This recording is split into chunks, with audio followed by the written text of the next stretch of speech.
Hello guys, ALBERTOBIGBOOST here and welcome back to the channel. Today I'm going to be showing you part 2 of the SR20 build. Since yesterday I was unable to build the whole engine in one shot since my camera battery was dying.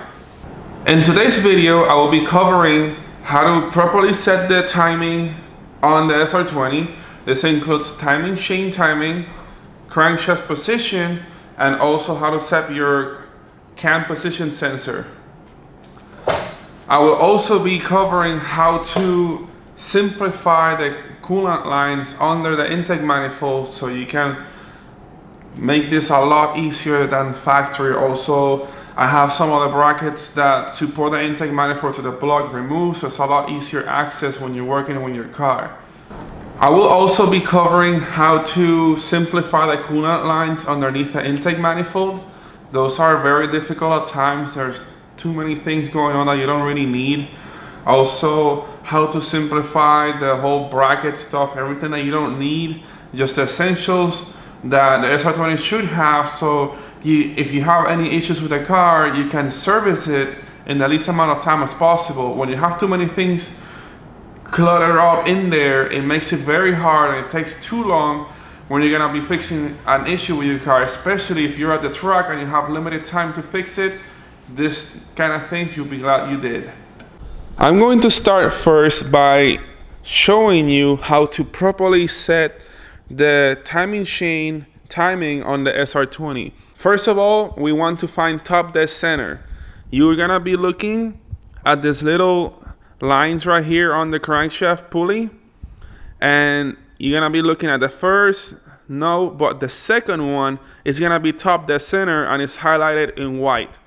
This one is 0 degrees top dead center. The first line is -5 degrees, so you don't want to put it on that one. So always on the second one that's white. We're still gonna move it a tiny bit.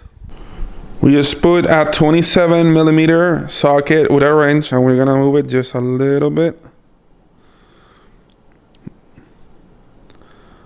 Right there, that's top dead center. Now we're going to be looking at our cam. We're gonna be looking especially at the exhaust cam. Is the one that you're gonna set up first. Why? Because when you rotate this clockwise, it's gonna put tension on this side of the chain, so it's gonna be pulling this side. That means that you wanna set this one first, make sure it's firm, and you're gonna be looking at the exhaust cam dowel pin is facing 12 o'clock. It's gonna be straight up, just like this. The next step on this, you're gonna be looking for this little pin right here, which has a dot right underneath this tooth. Wait, try to get it to focus. All right, here you can see that little dot right there. Wait. This chain comes with a highlighted silver chain link, so it will make it a lot easier to find the other link. But another thing I gotta tell you, between this link and this link, there's gonna be exactly 20 pins. So you're gonna count 1, 2, 3, 4, 5, 6, 7, 8, 9, 10, 11, 12, 13, 14, 15, 16, 17, 18, 19, and 20. If your chain doesn't have the highlighted parts timed properly, like let's say you're just changing the cams or whatever you're doing without putting the chain from new, like I did when assembling the engine, I put the link with the silver part on the bottom dot so everything lines up already. That's what the function of that is. But if you're working on an older engine and it doesn't have that in the right place, all you have to do is just time top dead center here, put the exhaust cam on the 12 o'clock position, 12 o'clock on the pin, not on the dot. The pin has to be 12 o'clock. The pin is gonna be like 1 o'clock kind of thing. So then you're gonna put this and then you're gonna count 20 pins and then you're gonna find the other timing part. Then you're gonna find the other timing mark for the intake cam. So you're gonna see the little dimple right over here, if I can get it to focus properly. There we go. You're gonna align it with that dot right there. You can see that these cams have been degreed, so the little timing mark here is not gonna line up with the 0 mark over here, so this cam is degree by a few degrees. Now I'm going to remove the intake cam sprocket, put it on the chain, and then I'm gonna put it back on the cam, because there's no way you can put the chain over the sprocket with the sprocket installed on the cam. There's not enough room between the head and the sprocket for the chain to fit through. You just remove it like this. Now I already have my timing marks right with the silver link, so I don't have to count the tooth all over again. And I'm gonna put the part of the cam with the dimple on it on that link, just like this.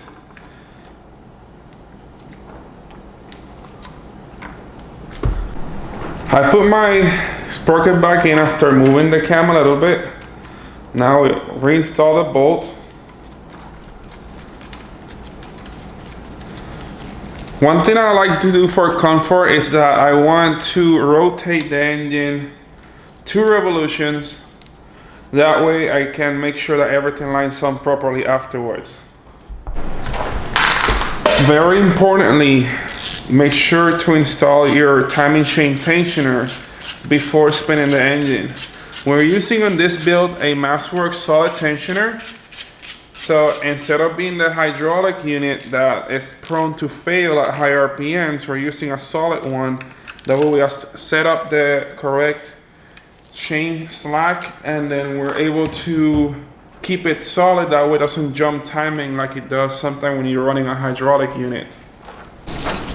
Now we're going to set the timing chain slack. As you can see, there's a lot of it right now. And as I start tightening this bolt here for the tensioner, it will start to reduce that slack.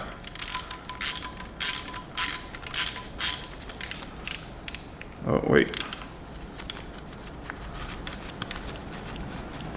Gotta make sure you have the locking nut backed out. That way you can adjust and then you locked it again. There's a little too tight. Going back a little bit. But right there is what I'm looking for. Wait, right there.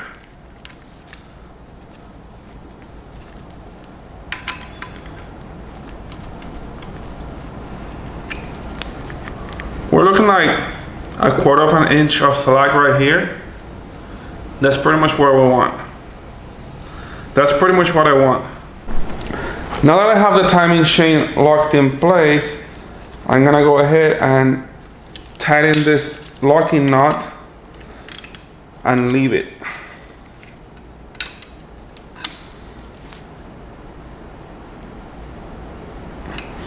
There, now our correct tension is set and it's not gonna go anywhere. Now I can spin the engine 2 revolutions.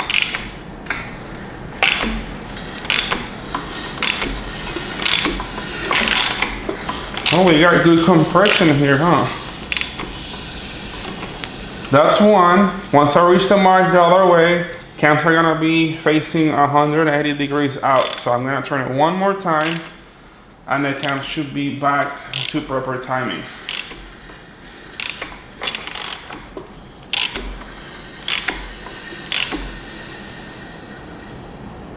And stop right there. The crankshaft will be atop the center, second mark with a white mark. Then the exhaust cam is gonna have the dowel pin facing the 12 o'clock position. And then your intake cam will have 20 of these little pins in between the exhaust cam dot and the intake cam dot. And it will look just like this. Now we turn our attention to this little piece right here. This will be your cam position sensor for the SR20. This is a very important and crucial part to install correctly. All right, let's get to the deal. For the timing marks on this, you have one line here on the housing. Then you have one white highlighted dot and one not highlighted dot over here. To install it, you will line this up with a black non-highlighted dot As soon as you insert this into the engine, as you can see, it's a helical drive, so it's going to spin a little bit and it's going to land on the white dot. If you land this on the white dot, you have installed your cam sensor correctly. I'm going to show you now installing it on the engine. The helical drive on the cam position sensor will be moved by this other helical drive on the cam sprocket. We're going to set the cam position sensor with the black dot facing the line.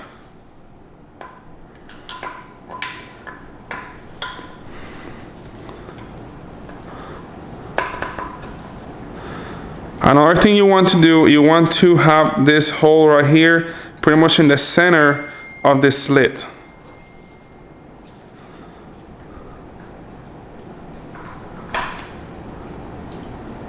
You want your cam sensor to be pretty much in the center right here. So the bolt is in the center of this adjustment, so you can move this like this or like this to advance or retard your timing. So we're gonna put it in the center. Now we're gonna look over here and we're gonna check that our white dot matches with the line. Our cam sensor is successfully installed on the correct timing. I have pretty much the whole rotating assembly and valve train already installed. Now the next part is to flip the engine around and we're gonna work on installing the oil pan.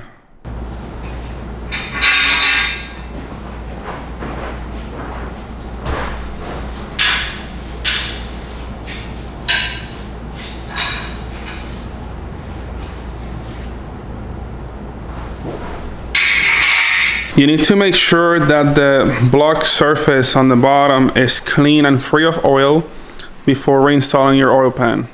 I have forgotten to tighten this bolt on the last shot, but it's nice and tight now. I didn't forget it, guys. Before I install the oil pan, I still need to install the small windage tray that goes on the main griddle.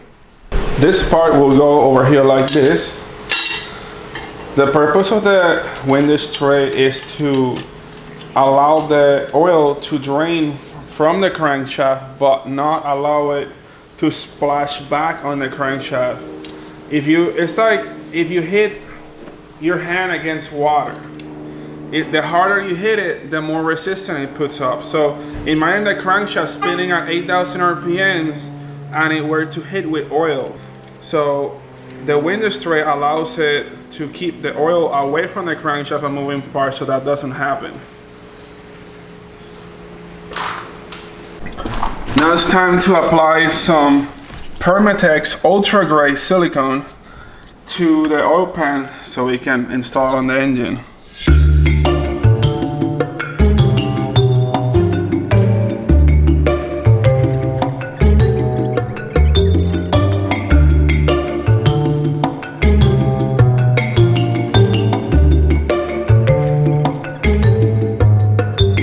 Now we can lower the oil pan onto the engine.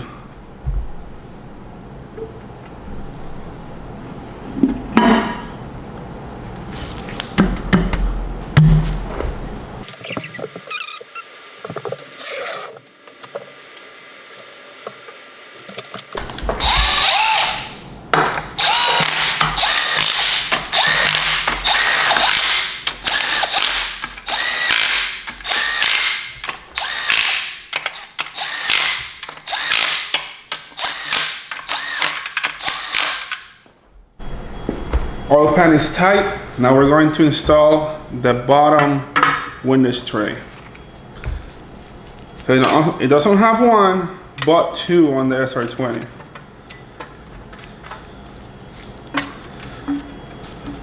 Again, this allows the oil to drain back down to the oil pan, but doesn't allow it to splash back onto the crankshaft.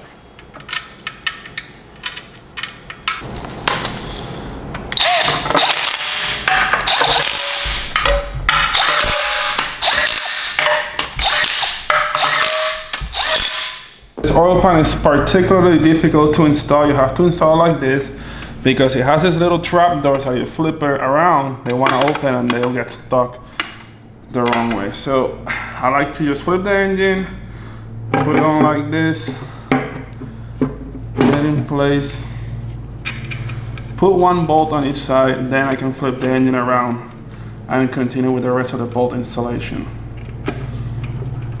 The oil pan is installed now, then I can now flip the engine again to continue with the rest of the engine. I want to show you the proper way to eliminate as many things from the coolant lines as possible.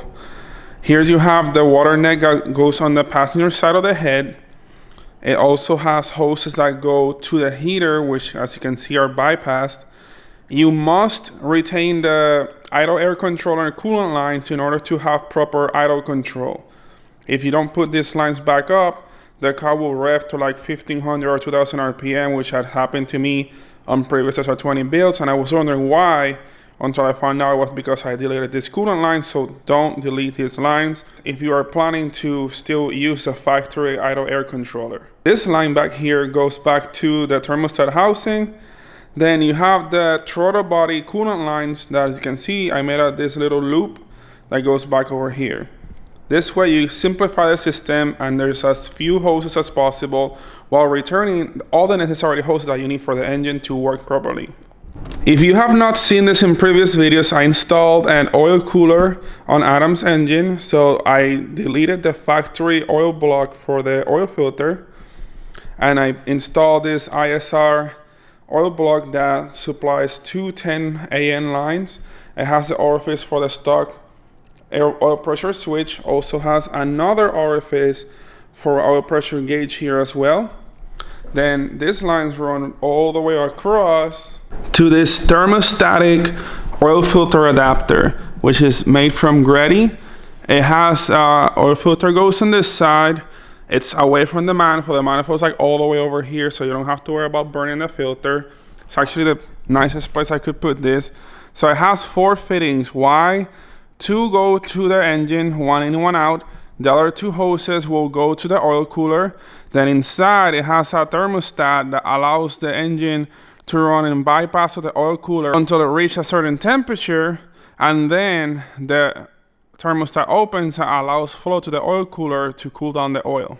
I'm ready to install the intake manifold. This one also has a radium top feed fuel rail. It has everything else cleaned off from it. You still can see that I got the 2 coolant lines for the idle air controller here. Got the idle air controller inlet is still there as well, which is very much needed. Now I can install an intake manifold. I need to make sure to install those coolant lines, which I'm gonna do right now.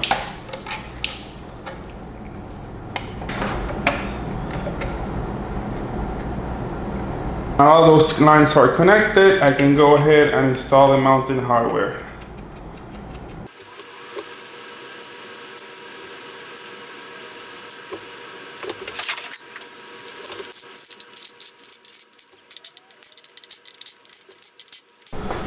Before I can install the exhaust manifold, I need to take care of the oil coolant lines for the turbo because they were going through a little bit of a rough time.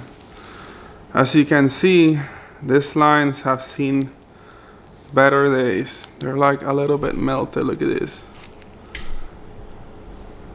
Yeah, it's definitely not good. So I'm gonna make new lines, new fittings, and I'm gonna insulate them better like last time. I already cut my 2 pieces of line to the desired length.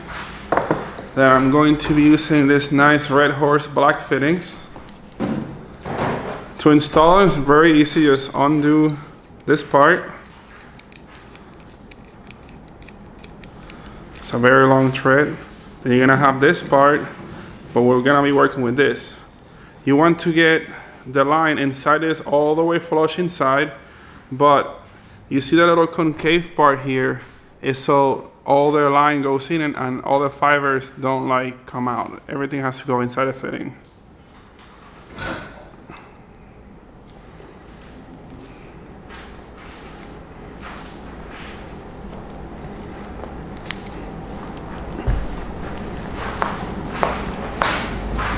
Started tonight? Probably, and this is what you want it to look like. So you have your nice little line here, Also, before putting this part, you gotta put WD-40 lubricant on it.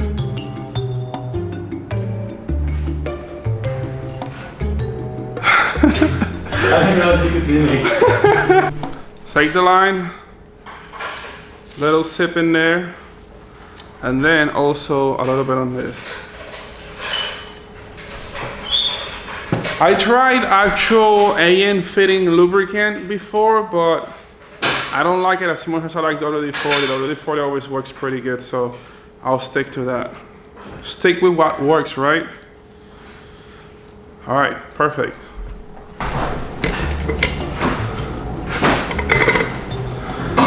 Now that we got everything clamped here, we're just gonna go ahead and spin this all the way in.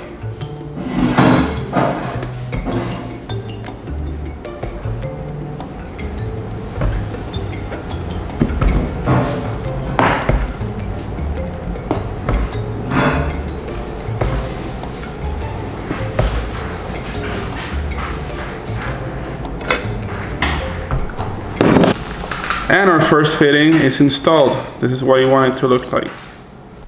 The line is super insulated. Now I'm going to install exhaust manifold. Yes, that is silicone there. I like putting a little bit of ultra gray silicone on all my exhaust gaskets. If you see this on all racing people, we all put silicone on the gasket. You put a little bit, not a lot, and this helps ensure to keep the exhaust leaks out of the way. Trust me, you want to do this on your exhaust manifolds. Now we get to install this beautiful MassWorks manifold back in the engine.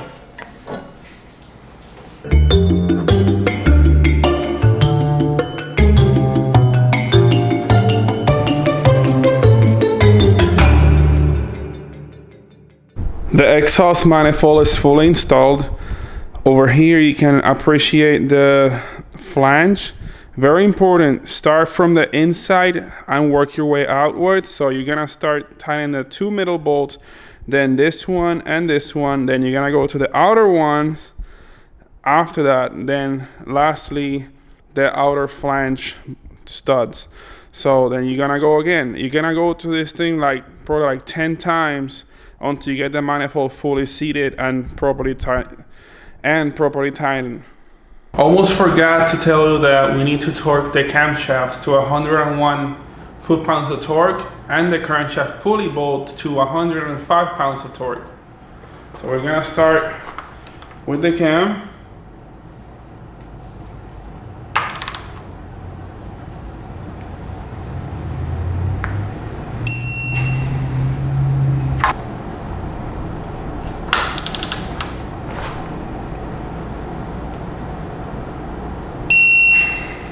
I'm gonna torque the crankshaft pulley bolt to 105 foot-pounds later after I install the flywheel bolt.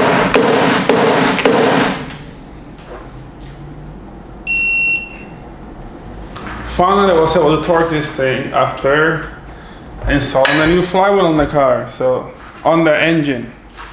After installing the flywheel on the engine and Adam beating his car on the background.